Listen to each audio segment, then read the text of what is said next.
তো আজকে আমরা করব ক্লাস 11 এর সেমিস্টার 1 এর ভেক্টর চ্যাপ্টার থেকে একটা ইম্পর্টেন্ট কোশ্চেন। তো চলো করি। ঠিক আছে, দেখো কোশ্চেনে আছে যে vector A equal to vector B plus vector C, এর ভ্যালু দেওয়া আছে 5, বির ভ্যালু 4, সির ভ্যালু হচ্ছে 3। এই যে মড দেখতে পাচ্ছ, মডের মানে হচ্ছে ওর শুধু মান দেওয়া আছে। ঠিক আছে, ওকে। তাহলে অ্যাঙ্গেল কত ভেক্টর এ এবং ভেক্টর সির মধ্যে অ্যাঙ্গেল কত জিজ্ঞাসা করেছে। ঠিক আছে, আচ্ছা এবার 4টা অপশন দেওয়া আছে। যারা অলরেডি আমার আগের ভিডিওগুলো দেখেছো তারা জানো যে অ্যান্সার কোনটা হবে। ঠিক আছে, এবার যারা জানো না তারা তো দেখবে সলিউশন কোনটা হবে বুঝে যাবে, আর যারা জানো তারা দেখে নাও যে কীভাবে সলিউশনটা হচ্ছে। ঠিক আছে, ওকে। তো চলো আমি স্টার্ট করি। ওকে, দেখো গিভেন আছে vector A equal to vector B plus vector C. একটা জিনিস আমি এখানে বলে দিই, এই যে ফরম্যাটটা আছে বি প্লাস সি, যদি আমি এটাকে ধরে সলভ করে যাই তাহলে আমি যে অ্যাঙ্গেলটা পাবো সেটা হচ্ছে বি আর সির মধ্যে, কিন্তু আমার কোশ্চেনে চেয়েছে এ আর সির মধ্যে অ্যাঙ্গেল। তাহলে আমাকে বি আর সিকে পাশাপাশি রাখা যাবে না, বরং এ আর সিকে পাশাপাশি রাখতে হবে প্লাস বা মাইনাস ফরম্যাটে। বুঝতে পারছেন কি বলছি? তাহলে আমাদের কি করতে হবে, আমি আবারও বলছি, এ আর সিকে পাশাপাশি রাখতে হবে যেহেতু ওদের মধ্যে অ্যাঙ্গেল চাইছে। এখান থেকে করে গেলে আমি বি আর সির মধ্যে অ্যাঙ্গেল পাবো, যেটা আমার দরকার তো নেই। বুঝতে পারছেন কি বলেছি? ওকে, তাহলে কি হবে, A minus C vector equal to B হবে। দেখো আমি সিকে রাইট থেকে লেফটে আনছি, তাই জন্য মাইনাস হয়ে গেছে। এইবারে এ আর সি পাশাপাশি আছে, এবার আমি যদি সলভ করে যাই এখান থেকে যে অ্যাঙ্গেলটা পাবো সেটা হচ্ছে এ আর সির মধ্যে অ্যাঙ্গেল। আশা করি বুঝতে পেরেছো? ওকে, তাহলে এবার আমাদের জাস্ট ভ্যালু নিয়ে কাজ করতে হবে। ঠিক আছে, আমরা শুধুমাত্র কি করব, মান নিয়ে কাজ করব। তাহলে ভেক্টরের মান বের করার জন্য তুমি মড অ্যাপ্লাই করে দাও বোথ সাইডে, তাহলে মান চলে আসবে। কী করে করবো আমরা, এখানে ভেক্টর এ মাইনাস সি আছে, মড লাগালাম, তাহলে রাইটেও করতে হবে। এইবারে এইটাতে একটা জিনিস করব আমরা, কি এ মাইনাস সি এর আমি স্কোয়ার করলাম, কিন্তু দেখো স্কোয়ার ছিল না, আমি ইচ্ছা করে স্কোয়ার করেছি। স্কোয়ারকে আবার কাটতেও হবে। কি করে কাটবো স্কোয়ারকে, স্কোয়ার রুট লাগিয়ে দাও। দেখো স্কোয়ার রুট স্কোয়ার কেটে আবার এ মাইনাস সি চলে আসবে। আশা করে বুঝতে পারছি, জাস্ট এটা লাগিয়েছি আমি একটা ফর্মুলা অ্যাপ্লাই করার জন্য।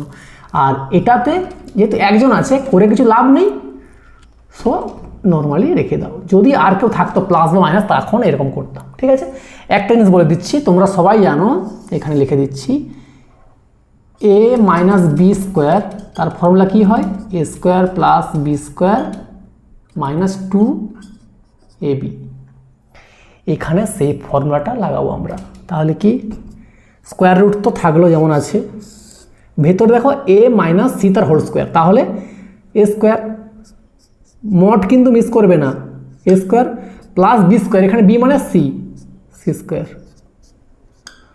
মাইনাস 2a মানে এ, মড কিন্তু মিস করবে না। আবার বলছি, মড হচ্ছে শুধুমাত্র ভ্যালু, আর সি হচ্ছে বি এখানে, তাহলে 2ab।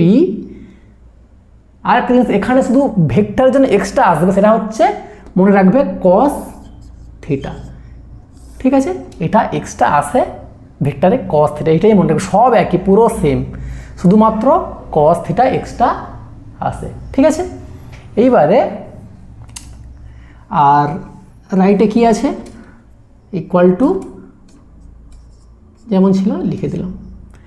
এইবারে আচ্ছা, এই থিটাটা কি, এখানে এই থিটা হচ্ছে এ আর সির মধ্যে অ্যাঙ্গেল, ওটাই আমাদের বের করতে হবে। ঠিক আছে, এইবারে দেওয়া আছে ভ্যালু, শুধু পুট করে দাও। দেখে দেখো মড এ কত দেওয়া আছে, মড এ আছে 5, তার স্কোয়ার আবার 5 square, plus mod C 3 square, minus 2 কত আছে, মড এ আছে 5, আবার আছে মড সি 3, পাশে cos theta equal two mod বির ভ্যালু আছে 4।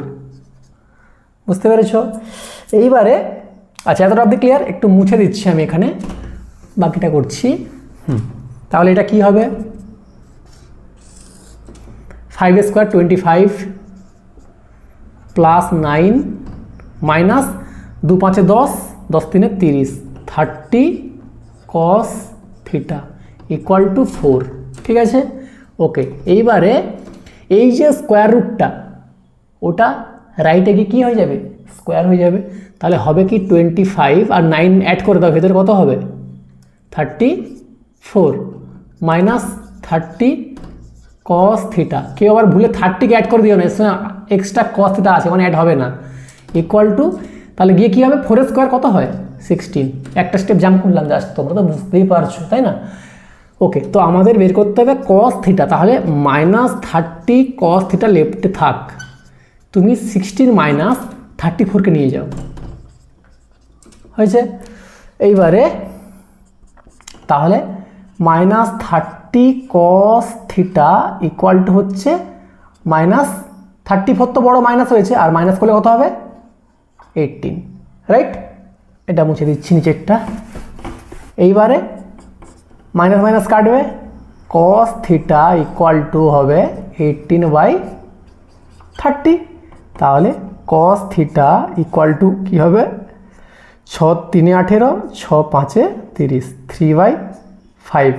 আমাদের চাই থিটা, কী হবে সেটা, থিটা ইকুয়াল টু এই কসটা ওপাশে গিয়ে কী হয়ে যাবে ইনভার্স, তাহলে cos ইনভার্স 3/5।